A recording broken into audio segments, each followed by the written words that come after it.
Hello everyone, welcome to நர்பவி சமையல். இன்றைக்கி துருவின கேரட் பொரியல் எப்படி செய்யலான்னு பார்க்கலாம்.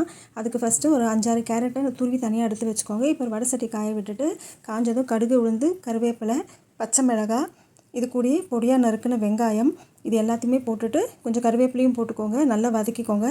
வெங்காயம் கண்ணாடி பதம் வந்ததுக்கப்புறமா நம்ம துருவி வச்சுருந்த கேரட்டை போட்டு நல்லா நம்ம வதக்கிக்கணும்.